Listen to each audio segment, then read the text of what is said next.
मैया सोना कीमती नहीं है, सांसें कीमती हैं। सोना मिल सकता है पर सांसें कहां से खरीदोगे? सोना खरीदने के लिए पैसा चाहिए, पैसा कमाओ तो आ जाएगा, पर सांसें खरीदने के लिए बताओ क्या कमाना चाहिए? कौन सी ऐसी कमाई है जिस कमाई से सांसें खरीदी जा सकती हैं? इसलिए सोना महंगा नहीं है, हीरा कीमती नहीं है, संसार की कोई वस्तु अनमोल नहीं है। अनमोल कोई है तो आपका जीवन ही अनमोल है, आपकी सांसें ही अनमोल हैं। इसलिए ये सांसें सार्थक कब होंगी? जब इन सांसों से भगवान को याद करोगे। हर श्वास में हो सुमिरन तेरा, श्वास श्वास में हरि भजो, वृथा श्वास मत खोए, ना जाने से श्वास का आवन होए न होए। इसलिए सोने के पीछे भागना समझदारी नहीं है। किसके पीछे भागना समझदारी है? पायो जी मैंने राम रतन धन पायो, मेरा धन तो भगवान का नाम। पायो जी मैंने, भगवान का नाम ही धन है। जिसके पास भगवान का नाम है, भगवान की कृपा है, वो अमीर है। और जिसके पास भगवान की कृपा नहीं, जिसका मन भगवान में लगा नहीं, वो अमीर ही नहीं है। सबसे गरीब कौन है? आपको लगता है कि हम बहुत अमीर हैं, कोई कागज के टुकड़ों से थोड़ी अमीर हो जाता है मेरी मां।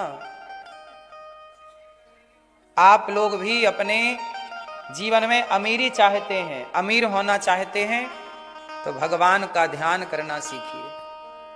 एक राजा था, राजा के पास सब कुछ था, सोने से भरे खजाने, चांदी हीरा मोती, राजा ही था भाई।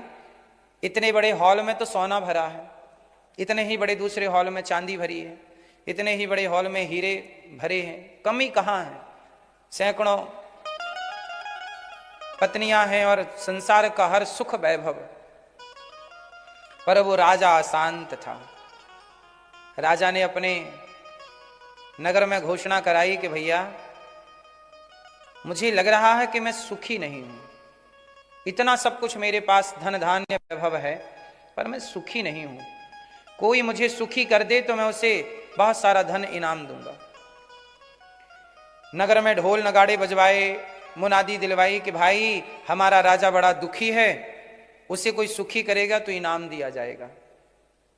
बड़े बड़े लोग आए, महाराज आप तो राजा हो, आपसे सुखी कौन हो सकता है? सब कुछ आपके पास है, आपकी चुटकी बजाने से सब काम हो सकता है, आपके इशारे से सब काम हो सकता है। इतने बड़े राजा हो, सम्राट हो, आपको दुख किस बात का है?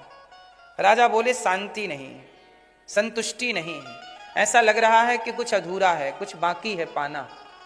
सब कुछ है पर कुछ कमी है, मुझे खुशी नहीं मिल रही है, मैं दुखी हूं। कोई मुझे खुश कर दे। तो नाच गाने का आयोजन रखा गया कि शायद नाच गाने से राजा खुश हो। बोले नहीं, मुझे ये सब नहीं चाहिए, खेल से हंसाने वाले आए, राजा को हंसाएंगे नहीं, कोई खुशी नहीं किसी चीज से।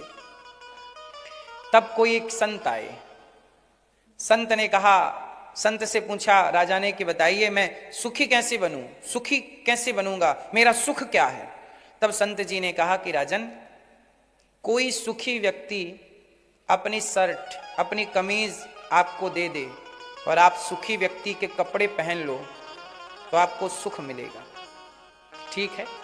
राजा ने घोषणा दिलवाई कि भाई हमारे राज्य में जो सुखी है वो अपना अंग वस्त्र हमें दे, उसका अंग वस्त्र हम पहनेंगे।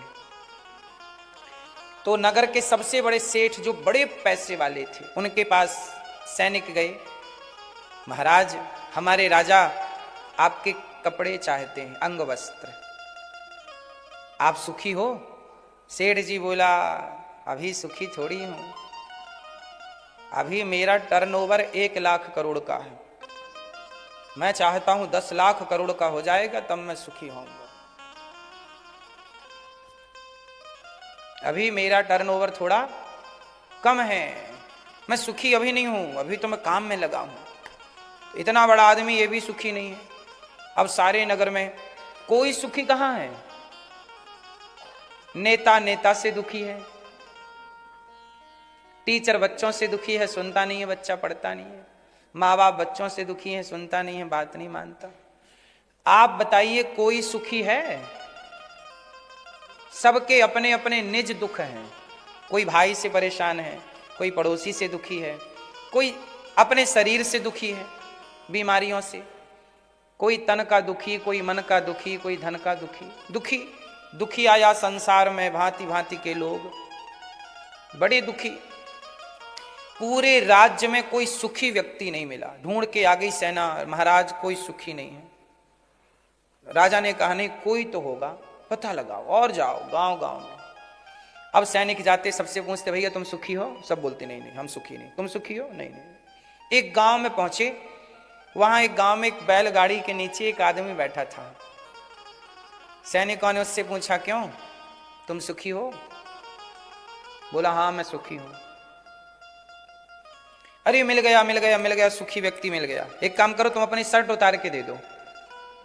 तो वो आदमी बोला मैं शर्ट पहना ही नहीं हूं, देखो शर्ट ही नहीं है। अच्छा वो शर्ट पहना ही नहीं था, वो तो नीचे केवल एक धोती पहना था बस, उघारा।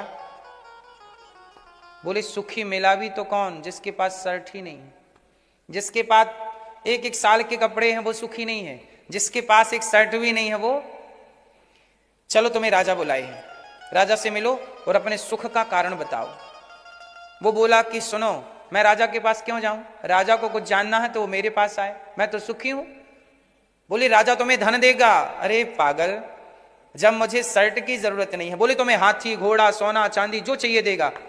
बोले जो सुखी है उसे ये दुखी लोग क्या दे सकते हैं? तुम्हारा राजा तो खुद दुखी है, उसका घोड़ा उसका सोना मुझे सुखी बनाएगा क्या? यदि सोना सुखी बना सकता था तो राजा के पास सोना भरा है, राजा ही ना सुखी हो जाता। चांदी सुख देती तो राजा के पास चांदी भरी है, सुखी ना हो जाता। जब राजा की चांदी और राजा का सोना राजा को सुख ना दे पाया तो राजा का सोना चांदी मुझे सुख देगा, इसलिए मुझे नहीं चाहिए। अब तो राजा के पास सूचना गई महाराज वो आ नहीं रहा है, इतना सुखी है, बोलता है कि राजा को बुलाओ। राजा अपनी गाड़ी घोड़ा सेना लेके गए। महाराज मुझे सुखी होने का मंत्र बताओ, आप इतने सुखी कैसे हैं? ये सुख कहां से आया? आपके पास तो कुछ भी नहीं है, पहनने को कपड़ा नहीं है, खाने का कल का बंदोबस्त नहीं है, और आप कह रहे हो मैं सुखी हूं। तब वो व्यक्ति बोला, वो संत बोले कि भाई राजा ये बता सुखी होने के लिए क्या चाहिए? आप लोग बताइए जरा मैया, सुखी होने के लिए क्या चाहिए? कितना पैसा चाहिए सुखी होने के लिए? क्या चाहिए?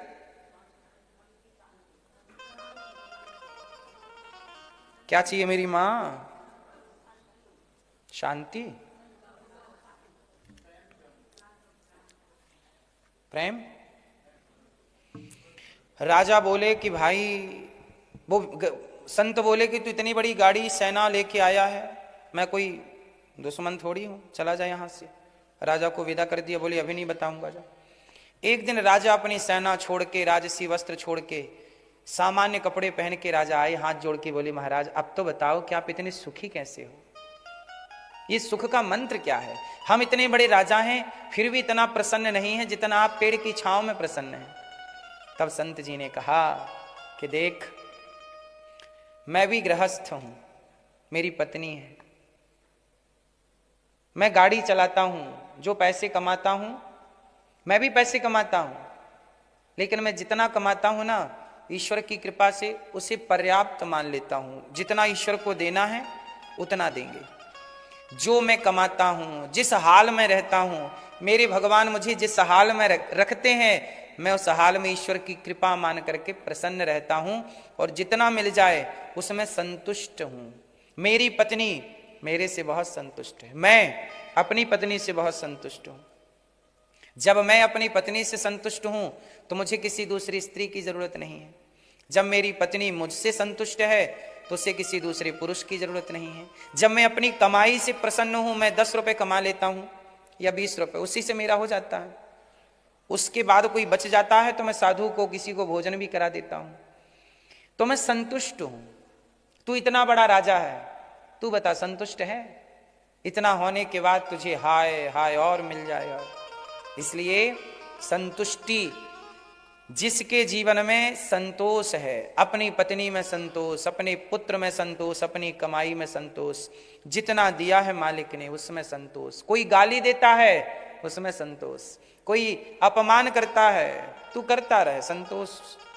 सम्मान करे तो संतोष, अपमान करे तो संतोष, हर प्रकार से संतुष्टि।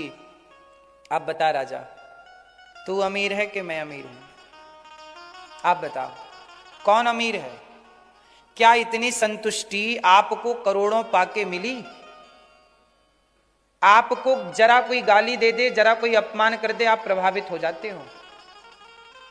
आपको कोई गाली दे दे, आप प्रभावित होते हो। कोई आपकी स्तुति कर ले, आरती उतार ले, आप प्रभावित हो जाते हो। जरा सा नुकसान हो जाए, प्रभावित हो जाते हो। इसलिए जो संसार से प्रभावित हो रहा है वो सुखी कैसे हो सकता है? जो संसार की किसी भी गतिविधि से, किसी भी प्रकार से संसार से प्रभावित ना हो, वही तो सुखी है। उदाहरण से समझो, नारियल दो तरह का होता है, कच्चा नारियल और पका नारियल। होते हैं कि नहीं? कच्चा नारियल तोड़ोगे ना तो नारियल की खोपड़ी टूटेगी तो भीतर का गोला भी टूट जाएगा, क्योंकि जो भीतर का गोला है वो बाहर की खोपड़ी से चिपका हुआ है, अटैच है। बोलो हाँ। कच्चा नारियल तोड़ो तो भीतर का गोला भी टूटता है ना, प्रभावित हो गया वो। पर पका हुआ नारियल जो है उसकी खोपड़ी तोड़ो तो भीतर का गोला प्रभावित नहीं होता। यही है कच्चा, यही है पक्का। वो राजा है कच्चा नारियल और वो संत है पक्का नारियल। यही है जीवन का खेल, जीवन का रहस्य। जो कच्चा है ना वो चिपका हुआ है, कच्चा नारियल चिपका है खोपड़ी से। आप भी संसार से चिपके हैं, बेटी से, बेटा से, परिवार से, पैसे से, संसार से। संसार को जरा भी कुछ होता है आप प्रभावित होते हैं। आपको लगता मैं मर गई, मैं मर गया, मैं मर गई, मैं मर गया। लेकिन जो पका हुआ है वो कैसा है? संसार में कुछ भी घटनाएं घट रही हैं उससे उसका कोई प्रभाव नहीं, क्योंकि वो जान रहा है कि ये तो होनी है, होनी तो होके रहे, अनहोनी ना होए। राम को वनवास जाना था, ये दशरथ जी को पहले से पता था कि वनवास जाना है, होनी रोक थोड़ी पाए। जो घटना घट रही है, जो हो रहा है वो निश्चित है। इसलिए प्रभावित ना होइए। संसार का प्रभाव, नारियल का खोपड़ी टूटे टूटने दीजिए, गोला मत टूटे, आप प्रभावित ना होइए। संसार में सुख दुख हानि लाभ जीवन मरण, ये 6 घटनाएं रोज घटेंगी। 6 घटनाएं नित्य। क्या क्या? हानि लाभ, हानि और लाभ ये रोज होगा। हर पल हानि है और हर पल लाभ है। बोलो हाँ। कल जितना कमाए थे जरूरी नहीं है कि आज भी उतना ही कमाओगे। कल जितना हंसे थे जरूरी नहीं है कि आज भी उतना हंसोगे। कल जितना रोए थे जरूरी नहीं है कि आज उतना रोओगे। कल जितना दुख था जरूरी नहीं है कि आज उतना दुख है। ये हानि लाभ, जीवन मरण, जन्म मृत्यु, ये चलेगा, इसे आप रोक नहीं सकते। और हानि लाभ जीवन मरण, यश अपयश, यश अपयश, इज्जत बेइज्जत, ये सब चलता रहेगा क्रम।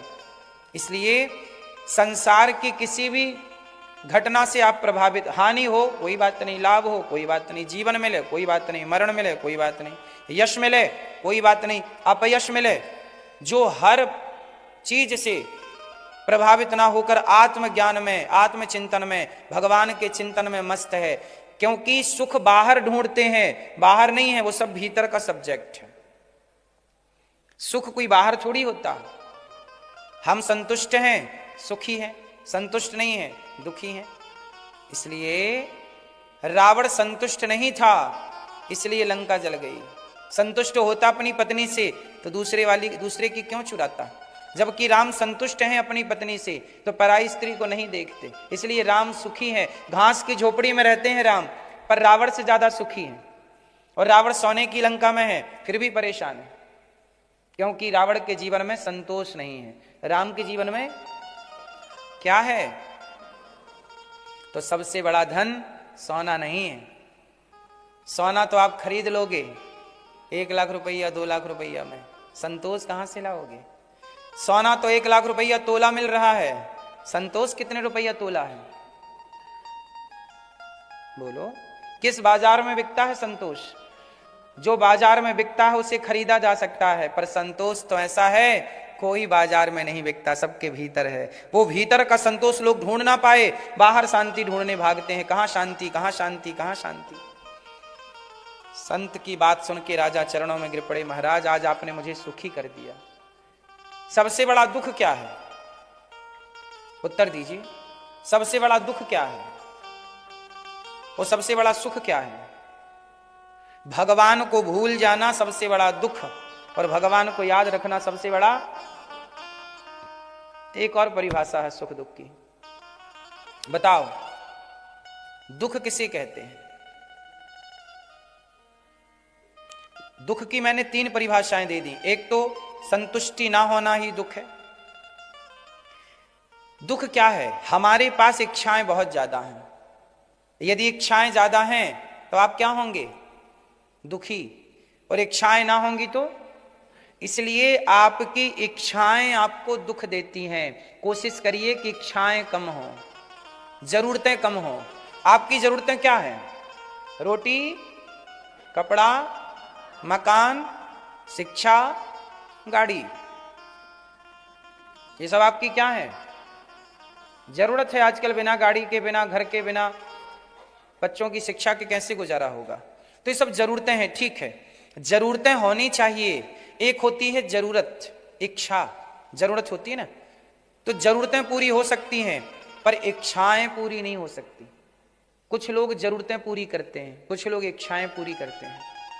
आपसे सवाल है, क्या पूरा हो सकता है और क्या पूरा नहीं हो सकता? बोलो मेरी मां, क्या जरूरतें पूरी हो सकती हैं? जरूरतें पूरी कर सकते हो आप, पर इच्छाएं पूरी? जरूरतें तो रिक्शा वाला भी पूरी कर सकता है, रोटी कपड़ा मकान की जरूरत, पर इच्छाएं तो रावण भी पूरी ना कर सका। इसलिए जिंदगी जरूरतों के हिसाब से होनी चाहिए, लेकिन आप लोग इच्छाओं की पूर्ति में लगे हैं। जो कभी पूरा होना ही नहीं है उसे पूरा करने चले हो इच्छाओं को। इसलिए लोग परेशान हैं, डिप्रेशन है, तनाव है। क्यों है? क्योंकि वो पूरा करना चाहते हैं आप जो रावण भी पूरा ना कर सका। इच्छाएं पूरी हुई, इसलिए जिंदगी जरूरतों से पूरी होती है। जरूरतें पूरी कर लो और बढ़िया चिंतन भगवान का करो, ध्यान करो, जहां हो हैप्पी रहो, खुश रहो। अब आजकल आप लोग हंसते नहीं हैं, मुस्कुराते नहीं हैं। थोड़ा हंसिए, थोड़ा मुस्कुराइए, थोड़ा खुश रहिए। हर हंसने का मतलब ये नहीं कि आप हा हंसने लग जाइए, ऐसे वाला नहीं है। खुश रहने का मतलब है, राम जंगल में दुखी थे कि सुखी थे? बोलो। हाँ, हर परिस्थिति में हैप्पी रहिए, खुश रहिए। परिस्थितियां बनेंगी, बिगड़ेंगी, उनका प्रभाव आप पर नहीं पड़ना चाहिए। ये तब होगा जब आप पके नारियल होंगे। तो क्या बनना है आपको? पका नारियल। पका नारियल रहता खोपड़ी के भीतर है। वो जो खोपड़ी होती है नारियल की, कड़ी तोड़ते हैं, खोपड़ी के भीतर रहता है, पर खोपड़ी से अलग रहता है। संसार में रहो पर संसार के प्रभाव से अलग रहो। इसी को कहा संतों ने, जो जग में रहूं तो ऐसा रहूं जैसे जल में कमल का फूल रहे।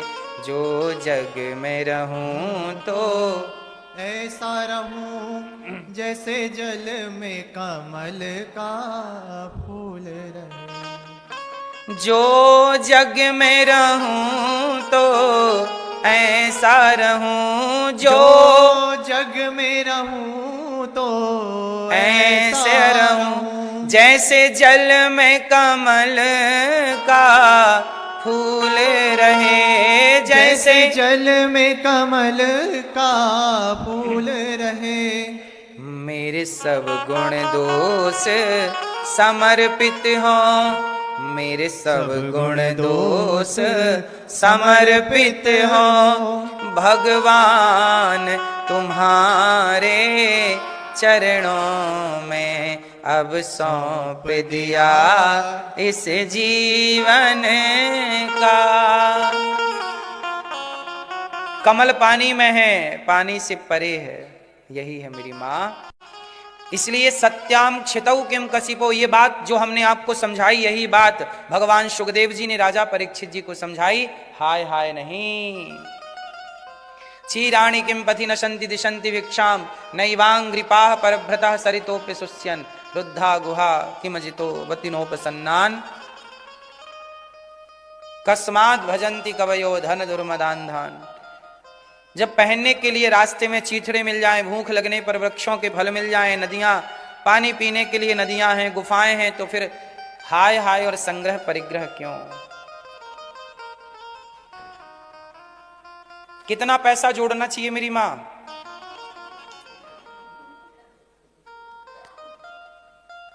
आप लोग अपने लिए जोड़ रहे हो कि 3-4 पीढ़ी के लिए? पीढ़ी के लिए ना। अच्छा, अंग्रेज लोग भी ऐसी 3-4 पीढ़ी के लिए जोड़ते हैं? बोलो, नहीं जोड़ते?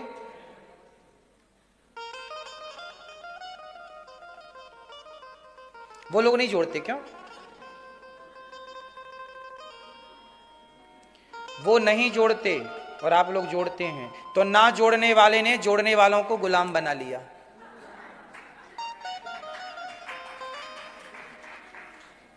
ना जोड़ने वालों ने जोड़ने वालों को, क्योंकि आप वर्तमान में रहना नहीं चाहते, आप भूत के लिए रोना रोते हैं और आगे की जो पैदा नहीं हुआ उसकी प्लानिंग आप कभी से कर रहे हैं। अरे जिस परमात्मा ने उसे देखने को आंखें दी हैं, चलने को पांव दिया है, जिसने उस बच्चे को पेट दिया है, वही परमात्मा पेट भरने की व्यवस्था करेगा। अजगर करे ना चाकरी, पंछी करे ना काम, दास मलू का कह गए सबके दाता। इसलिए आप वर्तमान की परिस्थितियों को मजबूत करिए, अपने को आध्यात्म से जोड़िए, अपने को बेहतर बनाइए। बच्चों की प्लानिंग बच्चे खुद कर लेंगे। बच्चों को टैलेंट दीजिए, योग्यता दीजिए, पैसे कमा के मत दीजिए। यदि आप पैसे कमा के दे दोगे, बच्चे अपाहिज हो जाएंगे, लंगड़े हो जाएंगे। आपको पता है ज्यादा दौलत अपाहिज करती है। अभी मैं इस वृंदावन में कथा सुना रहा था, यहां आने के ठीक पहले, तो वहां मेरे पास पति पत्नी आए। उन्होंने कहा, गुरुजी एक टाइम पे हमारी फैक्ट्री थी, बहुत 4-4 कोठियां थी, हमारे बच्चे बहुत सुकुमार थे। हमारे एक बेटा था, एक बेटे के 2 बेटे थे, 2 पोते। हम लोगों के पास फैक्ट्री थी, 4-4, 6-6 कोठियां थी, कोई कमी नहीं थी। हुआ क्या कि अचानक बेटे की हो गई मृत्यु। बेटे की हो गई मृत्यु। पोता हमारा, 2 पोते थे, एक पोता 22 साल का, एक पोता 25 साल का। उन बच्चों ने कभी कोई स्ट्रगल किया नहीं, कोई भार उठाया नहीं। अब जब बेटा की मृत्यु हो गई, अब हम बूढ़े दादा दादी बचे, दादा दादी बचे और पोता बचा। तो दादा हो गया बूढ़ा, काम कर नहीं सकता, और पोते के पास काम करने की क्षमता नहीं, हुनर नहीं। सुख ज्यादा दिया ना, काम नहीं कराया। बोले बहुत कुछ तो है, लेकिन वो फैक्ट्री कर्जे से थी, लोन से थी। जैसे ही बेटा मरा, बैंक ने उसे कब्जा कर लिया। अब वो लोग बोले कि अब हम किराए से रहते हैं। सारी कोठी फैक्ट्री समाप्त हो गई। अब स्थिति ये है कि कुछ भी नहीं रहा, किराए से रोज कमाओ। अब वो बच्चे परेशान हैं। समय रहते आपने बच्चों को क्या बना दिया? अपाहिज कर दिया। उन्होंने मेरे से बोला, ये मैं अपने शब्द नहीं बोल, उन्होंने बोला, गुरुजी आप सबको बताइए कि बच्चों को पैसे ना दीजिए, टैलेंट दीजिए। समय पता नहीं कब कैसा खड़ा हो जाए। कितना भी पैसा दे दो बच्चों को, लेकिन टैलेंट नहीं दोगे तो पैसा बर्बाद होगा। और टैलेंट है मेरे पास तो मैं दुनिया के किसी भी कोने में अपना घर मकान बना के खड़ा कर सकता हूं। मेरे पास टैलेंट है तो मैं दुनिया के किसी भी कोने में कमा खा सकता हूं। और टैलेंट नहीं है तो हर जगह पैसे ले लेके कहां जाऊंगा? कितने दिन चलेंगे वो पैसे? इसलिए सबसे बड़ी दौलत है काबिलियत। हाँ, इसलिए मेरी मां अपनी बेटी को, अपने बेटे को काबिल बनाइए, संस्कार दीजिए। केवल डिग्रियां नहीं, जरूरत पड़ने पर आत्मरक्षा करना सिखाइए, झांसी की रानी बनाइए। बेटे को थोड़ा शिवाजी भी बनाइए। पता नहीं कल कौन सी विपत्ति विपदा कर खड़ी हो जाए, इसलिए हर परिस्थिति के लिए जो तैयारी करे वही समझदार है। पांडवों को नहीं पता था कि हमें महाभारत लड़ना पड़ेगा, माता सीता को नहीं पता था कि हमें कुल्हाड़ी लेके जंगल की लकड़ियां काटनी पड़ेंगी और लव कुश को ऐसे पालना पड़ेगा। कोई विपत्ति बता के नहीं आती कि मैं आ रही हूं, तैयारी कर लेना। इसलिए मेरी मां, टैलेंट ही सबसे बड़ी दौलत है। आप मानते हो कि नहीं? इसलिए 4 पीढ़ी के लिए सोचो मत। जो पैसा है पढ़ाओ लिखाओ बच्चों को, और जो आपकी जरूरत से ज्यादा पैसा है उसे अपने हाथ से दान पुण्य भलाई के काम कराओ। जब आप भला करोगे तो उस पुण्य से अपने आप आपके बच्चे की आयु, यश, धन धान्य बढ़ेगा। पुण्य, पुण्य कहते हैं ना, कई बार जहां दवाई काम नहीं करती वहां दुआएं काम कर जाती हैं। पुण्य कमाइएगा, पैसे खूब कमाए, थोड़ा पुण्य कमाइएगा। इसलिए जिंदगी बिंदास जीने को मिली है, घुटने को नहीं मिली कि घुट घुट के जी रहे हैं, घुट घुट के। इतना लंबा सोचते हो आप लोग। सोचना चाहिए, लंबा सोचना चाहिए। पर क्या क्या सोचो? सोचो ये कि क्या मेरे ऐसे कर्म हुए कि मेरी सदगति होगी? क्या मैंने किसी की सेवा की? क्या मैं किसी के काम आया? आप देखो इतने पढ़े लिखे हैं, आप लोग पढ़े लिखे हैं ना? आप पढ़े लिखे, बिल्कुल पढ़े लिखे हैं। तो मैं आपसे एक सवाल पूछूं, हर पढ़े लिखे से मेरा एक सवाल है। आपकी विद्या, आपकी पढ़ाई किसके काम आई? आप पढ़े तो हैं, पर आपकी पढ़ाई सिर्फ आपके काम की है। उस पढ़ाई से केवल आप अपना पेट भर रहे हैं, अपने बच्चों का पेट भर रहे हैं, अपने परिवार का पेट भर रहे हैं। लेकिन एक बात बताएं, पंडित श्री मदन मोहन मालवीय जी हुए हैं। पंडित श्री मदन मोहन मालवीय जी ने एक सपना देखा। उस टाइम पर जब अंग्रेजों की गुलामी थी, उस टाइम पर सपना देखा कि भारत के लोगों को पढ़ने के लिए यहां आना पड़ता था, लंदन आना पड़ता था। हमारे भारत में कोई बढ़िया सी यूनिवर्सिटियां नहीं थी, शिक्षा की कोई व्यवस्थाएं नहीं थी। तब पंडित श्री मदन मोहन मालवीय जी ने सोचा कि मैं पढ़ा हूं, लेकिन मेरे बच्चे नहीं पढ़ पा रहे हैं, मेरे राष्ट्र में, मेरे देश में कोई व्यवस्थाएं नहीं है। तब उन्होंने पूरे राष्ट्र से भिक्षा मांगी और एक विश्व हिंदू यूनिवर्सिटी की स्थापना की, जो वर्तमान में काशी में है, बीएचयू के नाम से जानी जाती है, जो भारत की सबसे बड़ी यूनिवर्सिटियों में एक यूनिवर्सिटी है।